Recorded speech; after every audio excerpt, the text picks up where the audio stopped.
Hello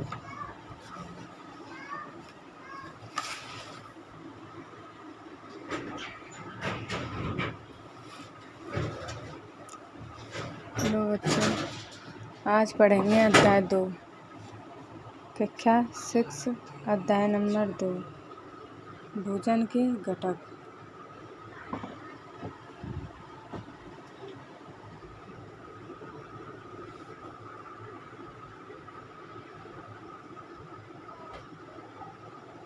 भोजन के घटक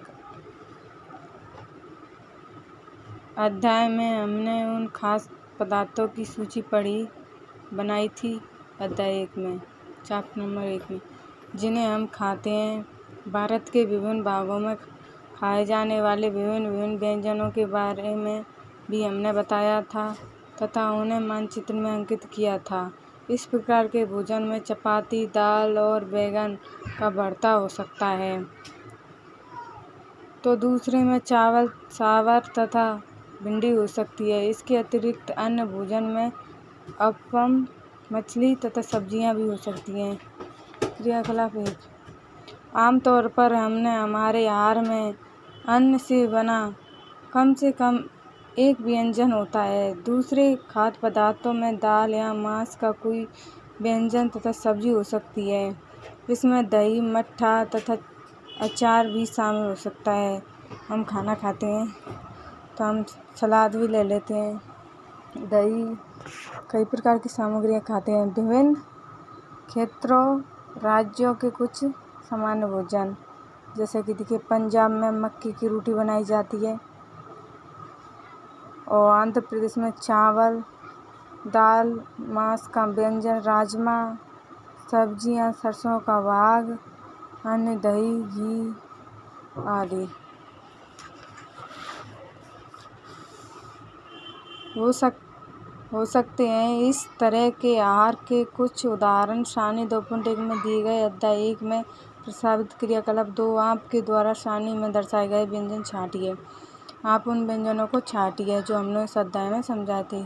इस सूची में कुछ अन्य व्यंजन जोड़िए तथा इस सारणी 2.1 में दर्शाई गई विधि में पूरा कीजिए। कभी कभी हम अपने भोजन में वस्तु इन सभी व्यंजनों को नहीं ले पाते हैं। सभी व्यंजनों को एक साथ नहीं ले पाते हैं, कभी होते हैं तो कभी नहीं होते। यदि हम यात्रा में हो तब हम दही खा लेते हैं जो हमें रास्ते में उपलब्ध हो जाता है। आप कहीं यात्रा में जाते हो तो वहाँ पर तो हो नहीं सकती कि आपको सलाद के मन में आ रही है या दही बाई चांस नहीं हुआ वहाँ, तो आपको होगा जो ही खा लेंगे। हम में से कुछ लोगों के लिए यह संभव नहीं हो पाता है कि इस तरह की विधि व्यंजन हर समय खा सकें। कुछ गरीब भी होते हैं और खरीद नहीं पाते हैं। आर्थिक स्थिति ऐसी होती है कि आहार में विभिन्न खाद्य पदार्थों के इस तरह के वितरण का कोई न कोई आधार होना चाहिए। क्या हमारे शरीर को विशिष्ट प्रयोजन के लिए विभिन्न प्रकार के भोजन की आवश्यकता होती है? विभिन्न प्रकार के खाद्य पदार्थों में क्या होता है, इसमें जानेंगे हम। क्या विभिन्न प्रकार के जो खाद्य पदार्थ होते हैं उनमें क्या क्या होता है, क्या गुण होते हैं, क्या विटामिन होती हैं। हम जानते हैं कि प्रत्येक व्यंजन एक ऐसी अधिक प्रकार की कच्ची सामग्री से बना होता है जो हमें पादप या जंतुओं से मिलती है। इस कच्ची सामग्री के संघटकों को क्या होता है? इस कच्ची सामग्री में हमारे शरीर के लिए कुछ आवश्यक घटक होते हैं। इन घटकों को हम पोषण कहते हैं। इन कच्ची सामग्रियाँ होती हैं उसमें जो आदि घटक होते हैं उनको ही हम क्या कहते हैं? पोषण कहते हैं। हमारे भोजन में मुख्य पोषण कार्बोहाइड्रेट होता है। कार्बोहाइड्रेट हम किसे कहते हैं? जैसे कि हम रोटी एक कार्बोहाइड्रेट है। प्रोटीन हमें दाल से मिलती है और सोयाबीन से मिलती है। वसा का मतलब ऑयल पदार्थ जैसे कि तेल। विटामिन हमें फलों से, हरी सब्जियों से मिलते हैं। खनिज लवण है। इसके अतिरिक्त हमारे भोजन में रुक्षांश तथा जल भी शामिल है। इनकी हमारे शरीर को आवश्यकता होती है। जल के लिए हमारे शरीर को जल की बहुत आवश्यकता होती है। रुक्षांश भी होते हैं।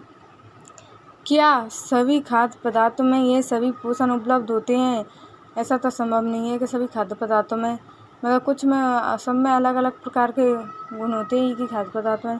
कुछ साधारण विधि से हमें यह जान सकते हैं कि कच्ची सामग्री ही पके हुए भोजन कौन सा एक अधिक पोषण उपस्थित है। कार्बोहाइड्रेट, प्रोटीन तथा वसा परीक्षण अन्य पोषकों की सामग्री की अपेक्षा सरल है। कार्बोहाइड्रेट रोटी मतलब हम सब लोग रोज खाते हैं, वो सबके घर में मिल जाती है। प्रोटीन भी जैसे कि दाल में होती है, दूध में होती है, अंडे में होती है। परीक्षण अन्य पोषकों के परीक्षणों की अपेक्षा सरल है, ये सभी जगह उपलब्ध होते हैं। हम इन परीक्षणों को करके परीक्षण सारणी में दर्शाएंगे, लिखेंगे 2.2 में।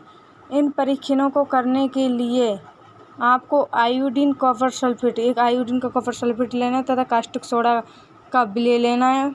दो कास्टिक सोडा विलयनों को आवश्यकता होगी। आपको कुछ परख नलियाँ तथा एक ड्रॉपर की भी आवश्यकता होगी।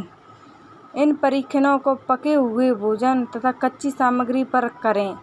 इन परीक्षणों को आपको किस पर करना है? पके हुए भोजन या कच्ची सामग्रियों पर करना है। इन परीक्षणों से प्राप्त परीक्षणों को सारणी 2.1 में दर्शाए गए तरीके से लिख सकते हैं। इस सारणी में कुछ खाद्य पदार्थ दर्शाए गए हैं।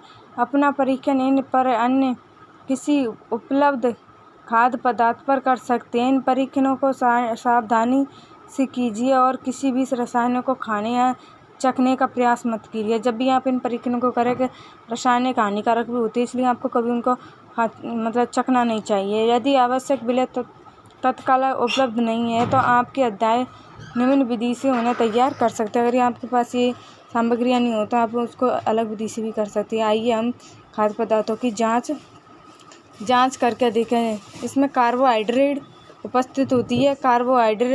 कार्बोहाइड्रेट हमारी, जैसे कि हम खाना खाते हैं, रोटी एक प्रकार से कार्बोहाइड्रेट है। कई प्रकार के होते हैं। हमारे भोजन में पाए जाने वाले मुख्य कार्बोहाइड्रेट मंड तथा शर्करा के रूप में होते हैं। जब हम खाना खा लेते हैं, कार्बोहाइड्रेट मतलब होता है वो मंड में बदल जाता है, इससे शर्करा बनता है। आयोडीन का तनु विलयन बनाने के लिए जल से आधी भरी परख नली में कुछ बूंदें टिंचर आयोडीन भी मिला दीजिए। कॉपर सल्फेट का 100 ग्राम मिलीलीटर जल में 2 ग्राम कॉपर सल्फेट घोलने से बन जाता है। 100 मिलीलीटर जल में 10 ग्राम कास्टिक सोडा घोलने से हमें अवशिष्ट कास्टिक सोडा का विलयन भी मिल जाएगा। यदि किसी खाद्य पदार्थ में मंड तो हम उसका आसानी से परीक्षण कर सकते हैं। मंड का परीक्षण कैसे करते हैं? मंड के परीक्षण के लिए खाद्य पदार्थ कच्ची सामग्री की अल्प मात्रा लीजिए। उसमें तनु आयोडीन विलयन की 2-3 बूंद डालिए। किसकी? तनु आयोडीन विलयन की 2-3 बूंद डालनी है। खाद्य पदार्थ के रंग में होने वाले परिवर्तन को देखिए। उसके रंग में क्या परिवर्तन है? क्या यह नीला रंग काला हो गया है? नीला या काला रंग मंड की उपस्थिति को दर्शाता है। यदि वह काला नीला रंग हो जाता है तो वह मंड की उपस्थिति को दर्शाता है। मंड के लिए परीक्षण।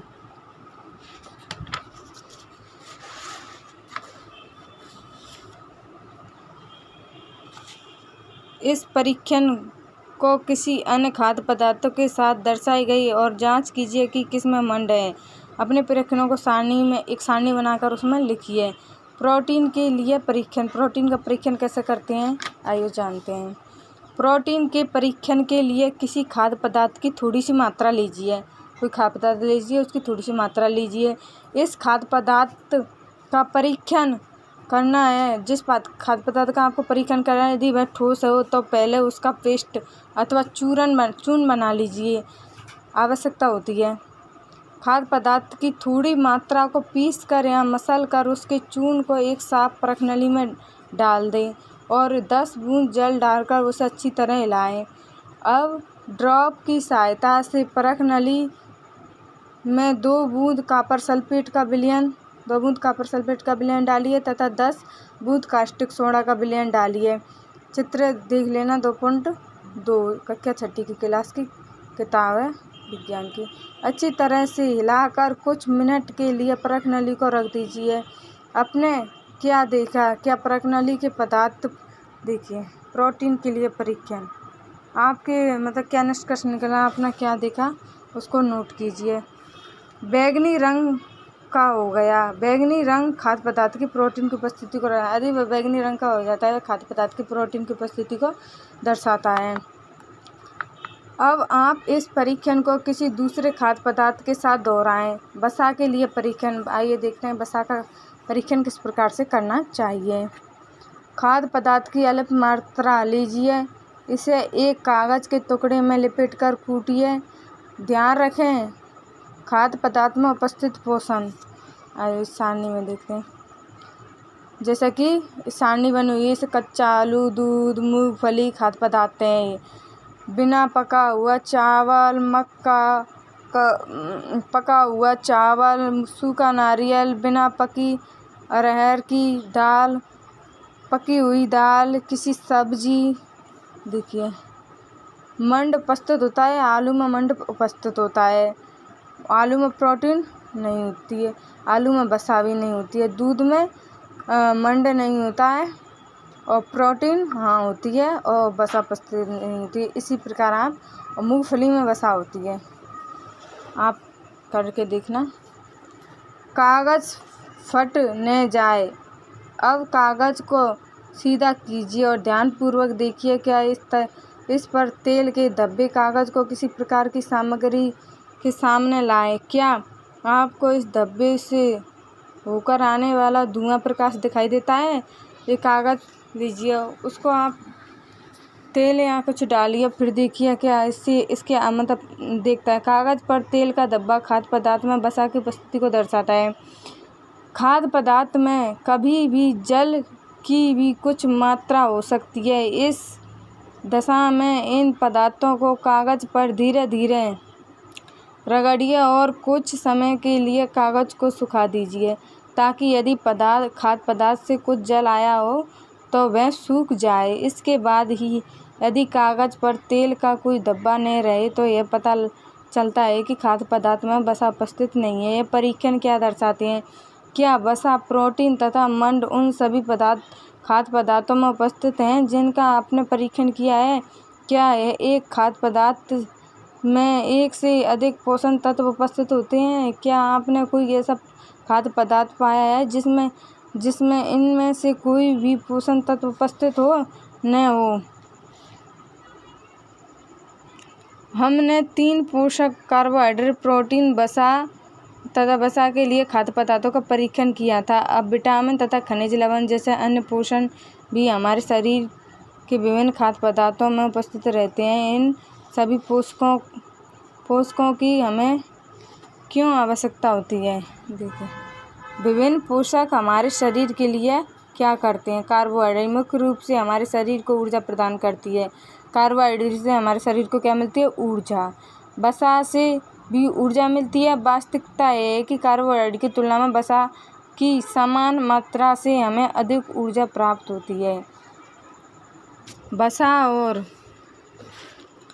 वसा और कार्बोहाइड्रेट भोजन को ऊर्जा देने वाला भोजन भी कहते हैं।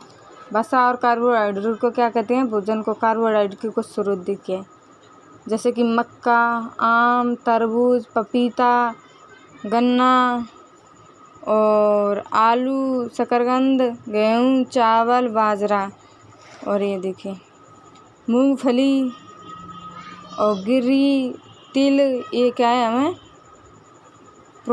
मतलब वसा। और इस वसा के कुछ स्रोत, पदार्थ स्रोत, जंतु स्रोत। ये जंतु स्रोत अंडे, मछली, मांस इत्यादि। अब आइए इधर देखिए चना, मूंग और राजमा, सोयाबीन, मटर, मांस, मछली। ये देखिए प्रोटीन के कुछ स्रोत, पादप स्रोत और जंतु स्रोत। प्रोटीन के स्रोत हैं। अब देखिए प्रोटीन के स्रोत जैसे कि पपीता, गाजर, विटामिन के कुछ स्रोत हैं ये। विटामिन ए आम, गाजर और पपीता में मिलती है। विटामिन बी के कुछ स्रोत जैसे कि गेहूँ, यकृत, चावल। विटामिन सी के स्रोत जैसे कि टमाटर, संतरा, अमरूद, मिर्च, नींबू, आंवला। और ये देखिए विटामिन डी के स्रोत अंडे, मछली की अल्प मात्रा में आवश्यकता होती है। विटामिन ए हमारी त्वचा तथा आँखों को स्वस्थ रखता है। विटामिन ए क्या काम करता है? हमारी त्वचा और आँखों को स्वस्थ रखता है। विटामिन सी बहुत से रोगों से लड़ने में हमारे मदद करता है। विटामिन सी होता है जो हमारे शरीर के विभिन्न प्रकार के रोगों से लड़ने का कार्य करता है। विटामिन डी हमारी अस्थियों और दांतों के लिए कैल्शियम का उपयोग करता है। विटामिन डी से क्या होता है? कैल्शियम का निर्माण होता है जो हमारे दांत और शरीर की हड्डियों को मजबूत करते हैं। हमारे शरीर की सहायता करता है। विभिन्न विटामिनों से भरपूर भोजन चित्र 1.2 में दिखाया गया है। देखिए आयोडीन के कुछ स्रोत, पालक, अदरक, फास्फोरस के स्रोत, देखिए लोहे के कुछ स्रोत, कैल्शियम के स्रोत, और ये देखिए कुछ खनिज लवणों। हमारे शरीर भी सूर्य के प्रकाश की उपस्थिति में विटामिन डी बनाता है। इन दिनों कोई भी सूर्य के प्रकाश में नहीं रह पाता, जिससे लोग इसकी कमी हो जाती है। हमारे शरीर को खनिज लवणों की अल्प मात्रा में होती है आवश्यकता। शरीर को उचित विकास तथा स्वास्थ्य के लिए प्रत्येक खनिज लवण की आवश्यकता होती है। विभिन्न खनिज लवणों के कुछ स्रोतों को चित्र 2.10 में दर्शाया गया है। अधिकांश खाद्य पदार्थ में एक से अधिक पोषण होते हैं। आपने सारणी 2.2 में परीक्षण को लिखते समय इस बात को अवश्य देखा होगा कि फिर भी किसी कच्ची सामग्री में एक निश्चित पोषण की मात्रा दूसरे पोषकों की मात्रा से अधिक हो सकती है। उदाहरण जैसा कि चावल में कार्बोहाइड्रेट की मात्रा दूसरे पोषकों से अधिक होती है। इस आधार पर हम यह कह सकते हैं कि चावल कार्बोहाइड्रेट समृद्ध भोजन होता है। चावल क्या होता है? कार्बोहाइड्रेट समृद्ध भोजन। इन पोषकों के अलावा हमारे शरीर को आहारी रेशों तथा जल की भी आवश्यकता होती है। आहारी रेशे रुक्यांश के नाम से भी जाने जाते हैं। हमारे खाने में रुक्यांश की पूर्ति मुख्य उत्पादों से होती है। रुक्यांश के मुख्य स्रोत जैसे साबुत खाद्यान्न, दाल, आलू, ताजे फल, सब्जियां। रुक्यांश हमारे शरीर को कोई पोषण प्रदान नहीं करते, फिर भी यह हमारे भोजन को आवश्यक तत्व और इसका आयतन बढ़ा देते हैं। रुक्यांश बिना पचे भोजन को बाहर निकालने में हमारी सहायता करते हैं।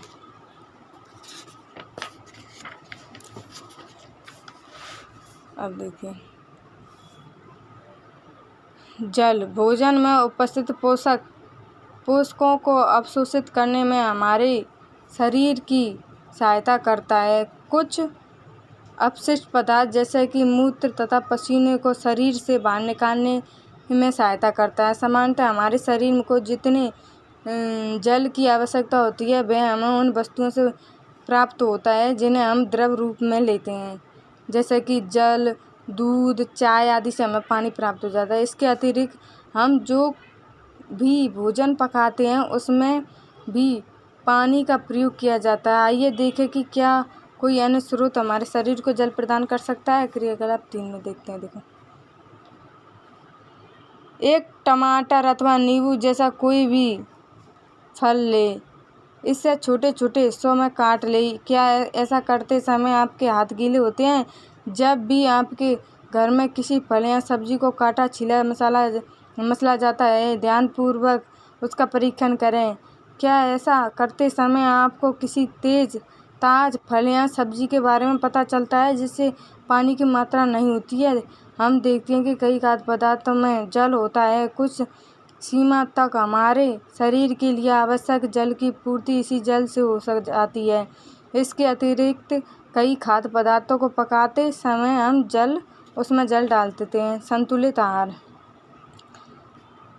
सामान्यतः पूरे दिन में जो कुछ भी हम खाते हैं उसे आहार कहते हैं।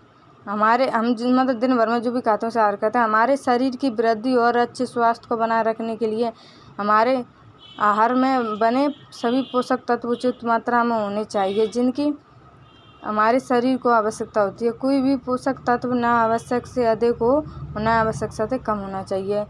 हमारे आहार में पर्याप्त मात्रा में रुक्यांश तथा जल भी होना चाहिए। इस प्रकार के आहार को संतुलित आहार कहते हैं।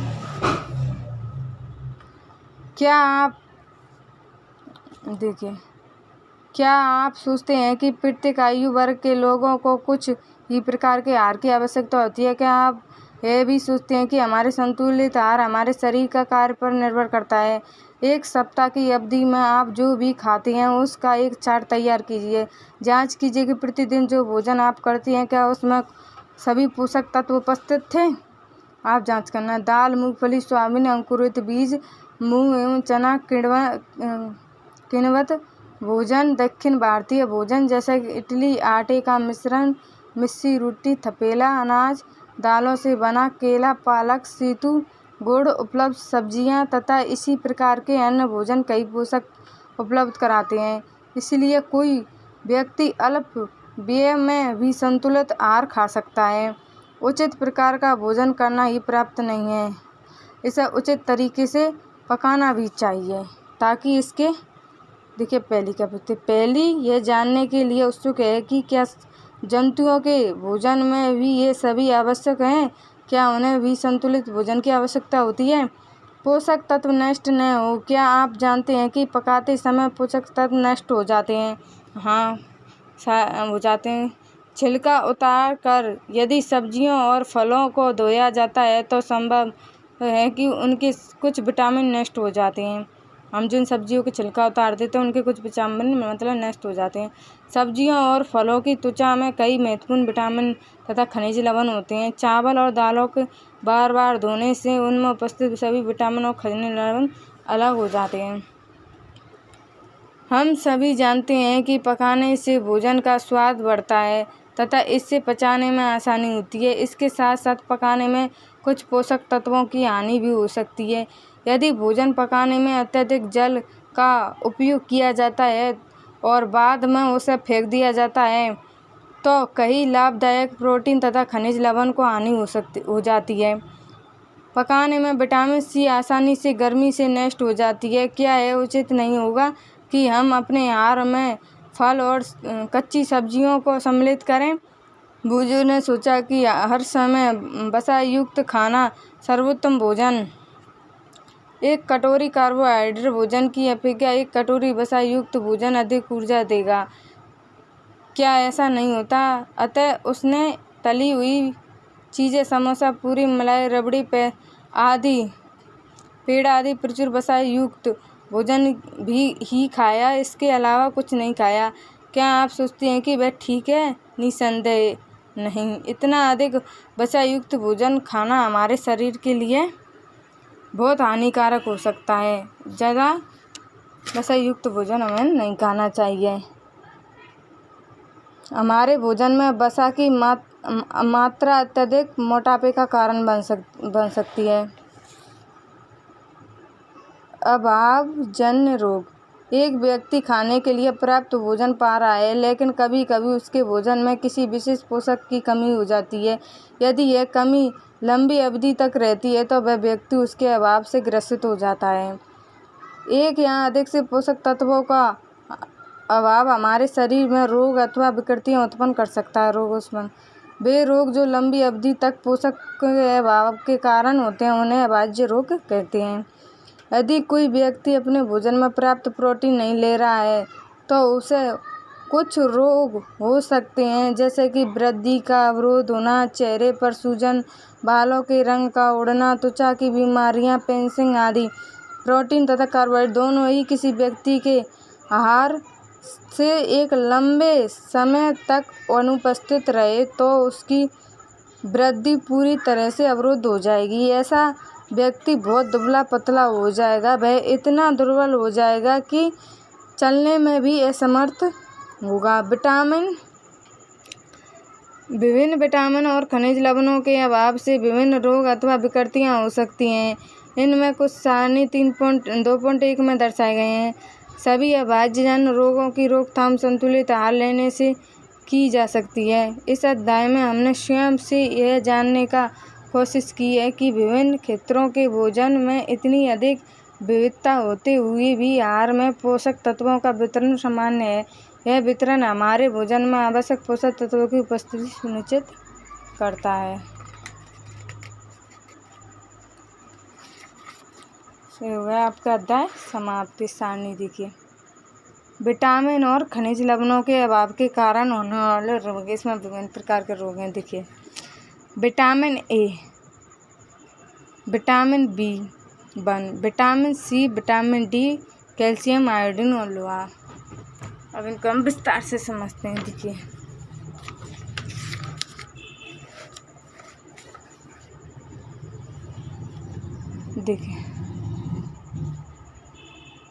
विटामिन अभाज्यजनक रोग, मतलब विटामिन ए की कमी से कौन से रोग होते हैं। देखिए क्षीणता, दृष्टिहीन, कमजोर दृष्टि, अंधेरे, रात में कम दिखाई देना, कभी कभी पूरी तरह दिखाई नहीं देना, बंद हो जाना, मतलब विटामिन ए की कमी है। वेरी दुर्बल पेशियां और काम करने की ऊर्जा में कमी आना, मतलब B1 विटामिन बी की कमी है। स्कर्वी, मसूड़ों से खून निकलना, भोजन में अधिक समय का लगना, विटामिन जी, रिकेट्स, अस्थियों का मुलायम होकर मुड़ जाना, कैल्शियम की अस्थियां और दक्षय, कमजोर अस्थियां, दक्षय। आयोडीन, घेगा गायटर, गर्दन की ग्रंथि का फूल जाना, बच्चों में मानसिक विकलांगता, लोहे, अरक्तता, कमजोरी आदि। और ये आपके वे हैं इम्पोर्टेंट महत्वपूर्ण बिंदु। हमारे भोजन के मुख्य पोषक तत्वों के कार्बोहाइड्रेट, प्रोटीन तथा वसा, विटामिन तथा खनिज, लवण, इनके अतिरिक्त भोजन में आहारी रेशे तथा जल भी हो सकते हैं। हमने खूब पढ़े हैं इसमें। कार्बोहाइड्रेट तथा वसा हमारे शरीर को मुख्य रूप से ऊर्जा प्रदान करती है। प्रोटीन तथा खनिज लवण की आवश्यकता हमारे शरीर की वृद्धि तथा अनुरक्षण के लिए होती है। विटामिन हमारे शरीर को रोगों से रक्षा करने में सहायता करता है। संतुलित आहार में हमारे शरीर के लिए आवश्यक सभी पोषक तत्व तथा पर्याप्त रुक्षांश और जल उचित मात्रा में उपस्थित रहते हैं। हमारे आहार में लंबी अवधि तक एक या एक से अधिक पोषक तत्व की न्यूनता में रोग अथवा विकार उत्पन्न हो सकते हैं। हमारे भोजन के मुख्य पोषक तत्वों के नाम लिखिए। हमारे भोजन के मतलब मुख्य पोषक तत्व, भोजन से हमें कौन कौन से पोषक तत्व प्राप्त होते हैं। Carbohydrate, vitamin, protein. निम्नलिखित के नाम लिखिए। पोषक जो मुख्य रूप से हमारे शरीर को ऊर्जा प्रदान करता है, कार्बोहाइड्रेट। पोषक जो हमारे शरीर में वृद्धि और अनुरक्षण के लिए आवश्यक होता है, विटामिन वसा। वह विटामिन जो हमारी अच्छी दृष्टि के लिए आवश्यक है, विटामिन ए। वह खनिज जो अस्थियों के लिए आवश्यक है, विटामिन डी। दो ऐसे खाद्य पदार्थों के नाम लिखिए जिनमें से पोषक प्रचुर मात्रा में उपलब्ध होते हैं।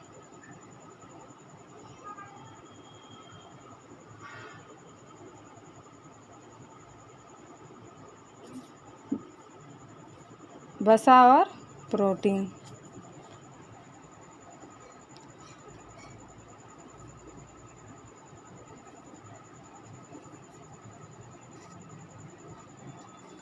सही और गलत अंकित करना। देखिए केवल चावल खाने से हमें अपने शरीर की पोषक आवश्यकताओं को पूरा कर सकते हैं, नहीं, असत्य।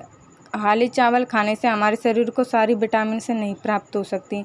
संतुलित आहार खाकर अभाज्यजनक रोगों की रोकथाम की जा सकती है, यस। शरीर के लिए संतुलित आहार में नाना प्रकार के खाद्य पदार्थ होने चाहिए, यस। शरीर को सभी पोषक तत्व उपलब्ध कराने के लिए केवल मांस पर्याप्त नहीं। अब देखिए रिकेट्स विटामिन डी के अभाव से होता है। B1 की कमी से बेरी रोग होता है।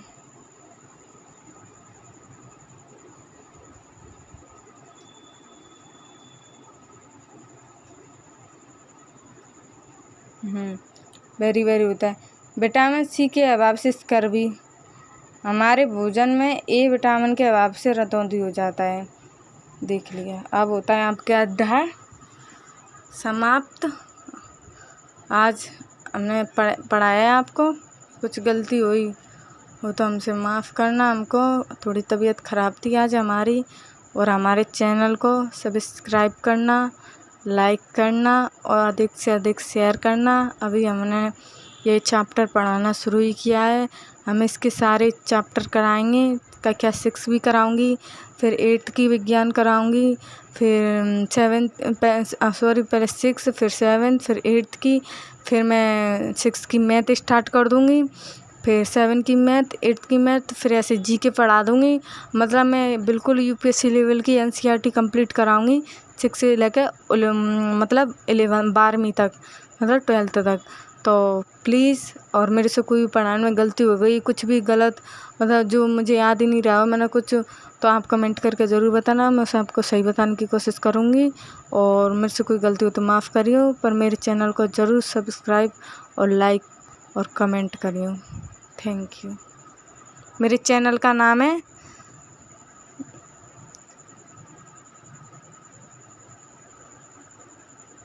खिरकारी एजुकेशन हरकेश 3। चैनल का नाम ज़रूर याद करना, खिरकारी एजुकेशन हरकेश 3। हरकेश मेरे भाई का नाम है।